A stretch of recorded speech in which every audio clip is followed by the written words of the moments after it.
I'm Rashmi Halker Singh. I'm the Deputy Editor of Headache.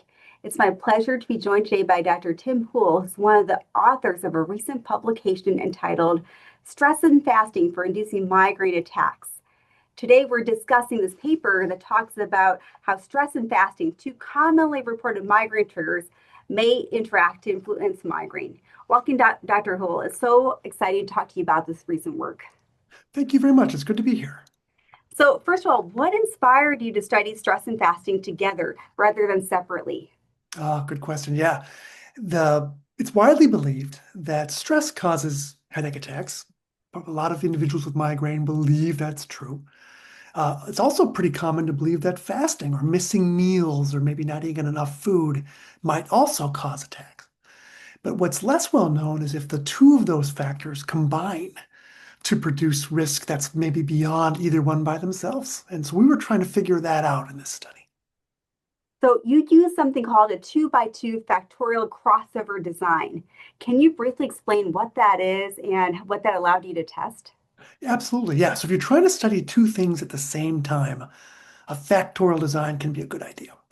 Basically, what you do is you can randomize one or more of the levels of one of the factors, and then randomize one or more of the others too. We randomized fasting. So at each visit, when someone came into the laboratory, they either were randomized to be fasting or not. And so if they fasted the first visit, then the second visit they crossed over and they were not. That's the crossover. They do the other.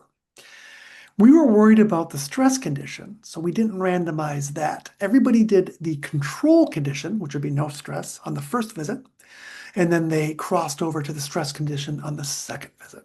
So fully randomized fasting with a set order of stress. And what this allowed us to do was to look at the combinations of those things without having to study 4 or 5 times as many people as it might have taken if everybody got every condition. So this allows you to use an efficient design within persons so that you can actually take a look to see what the effect of the combinations are, or each one by themselves, without having to study a lot more people. That sounds so straightforward, the way you explain that. But as we both know, it can be very challenging to study migraine triggers. Can you explain that a little bit and speak to that point? Yeah, I think migraine triggers are one of the hardest things to study in the whole headache world. We're not even really sure what causes headaches anyway. And I don't think we believe they are just caused randomly. So something causes them, but what that is hard to put your hands around. So people have more or less headaches. So person one might have a lot of headaches. Person two might have very few, but they both report different sets of beliefs about what might cause their attacks. So when you study something like this, you want to expose people to the things that you think or that they think might cause attacks. That can be stressful in itself or threatening because a lot of times people avoid the things that they think cause their attacks. So it's tricky because you have to expose someone to something that they may not want to be exposed to because they avoid them. That's one issue. The other is there's so many things that we think or people have hypothesized that might cause attacks. So the weather, mood, too much water, not enough water, certain foods, exercise. You and I both have read it. There's a lot of things that we think might cause headaches. So if you're doing a study where you want to isolate the effect of these others, you want to make sure you can try to control those other ones as much as possible. And that's really hard to do because there's all these other factors. So for example, in our study, we couldn't control weather. We just had the weather as it did, varied on any given day, whatever the weather was, we just rolled with it, if that makes sense. So we try to control the amount of stress they had and their fasting, and we just let everything else vary. And so that'll make it a little noisier than if we were to control other things, but we just didn't think we could. No, I I hope that think answers your it's question. Yeah. absolutely, and I think it's very relevant and applicable to the real world. So, what did you find? What were your main results? We found a couple things that I want to tell you about. First of all, we didn't observe many headaches in the laboratory. So we brought people in and we observed them for about 8 hours during the day. And remember, they were either fasting or not, and they had either been stressed out or not. And I'll tell you about the stress in a second if you want to hear more about that. But what surprised us was that we only observed 16 or 18 headache attacks across the whole study. When we asked people ahead of time their headache frequency, they reported much higher headache frequency than that. So we expected more attacks in the laboratory than we actually observed, which is interesting. Well, I still don't know what to make of that. But the attacks we did observe seemed to be associated with certain combinations of things. And that's what we really chose to focus on in the paper. For example, fasting by itself. So fasting without stress was associated with a small increase in the chances that someone would get an attack. It was a small increase, not a large one, but enough to make us take notice of it. The opposite, so stress without fasting, was associated with a decrease in the amount of headaches, the chance of having a headache, which I think was interesting. So during the lab visit, they were less likely to get an attack if we stressed them out.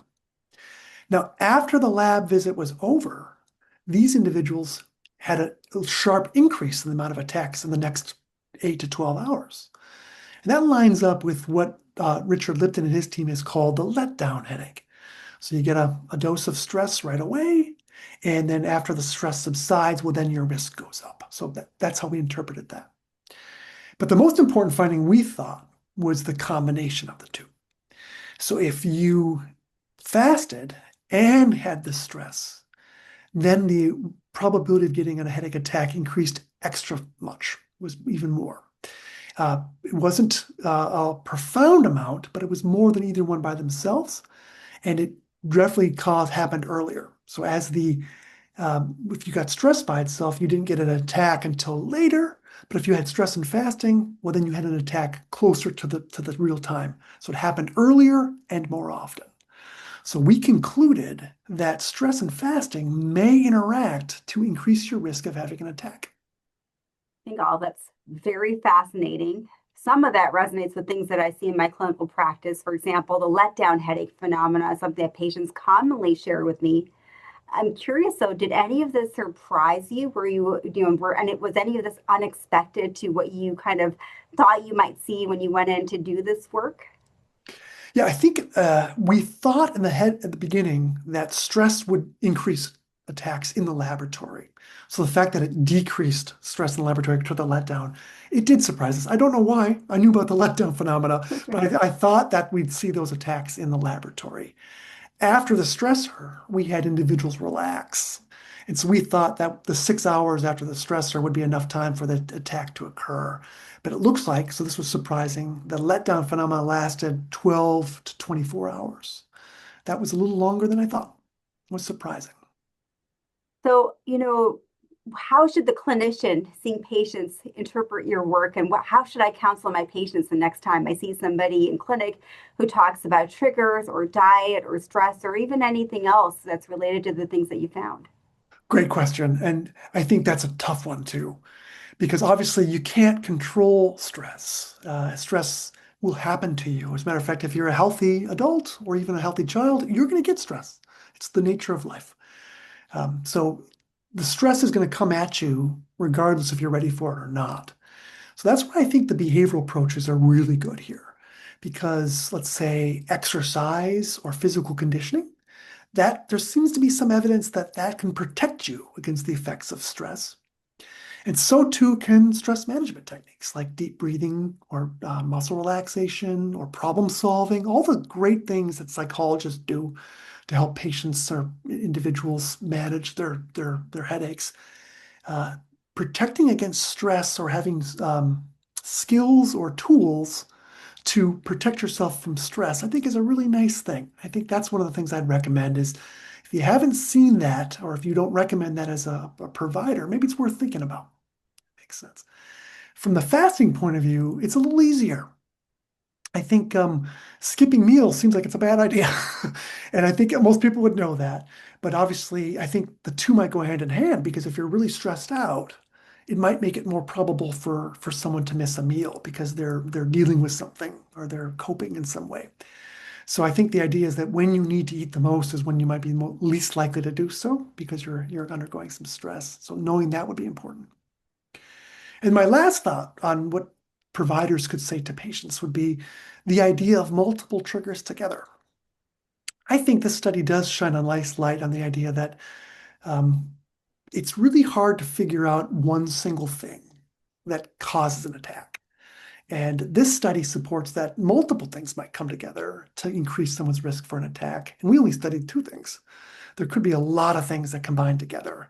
And I think helping our individuals who we see with migraine understand the fact that eliminating one single thing from their life may not be the cure. It just may not. It's probably not.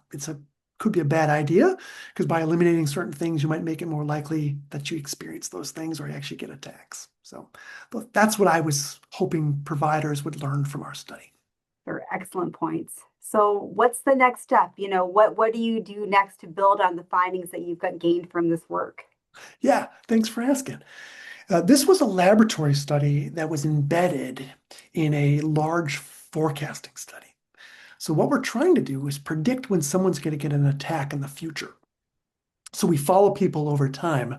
We have them closely monitor mood, stress, sleep, all kinds of stuff. And we have these models that makes a prediction about when they might experience an attack, or the probability that they're going to have an attack.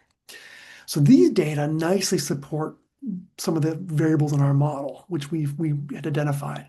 So now we've learned some things about that we can put into those models. So we're currently enrolling for that study now. We've got 1 year left on this study. We're going to try to enroll 320 people. We've already enrolled, I think, about 240. So we're going to keep going, which is exciting. So the next step is to try to use this information to predict when someone gets an attack. That sounds fascinating. I look forward to seeing what you find from that and how we can use that data to help our patients. Oh, thanks. Yeah, we're excited to do the work. Well, thanks so much for speaking with me today, and we look forward to more work from you and your colleagues. Thank you, Dr. Holgersing. Appreciate it.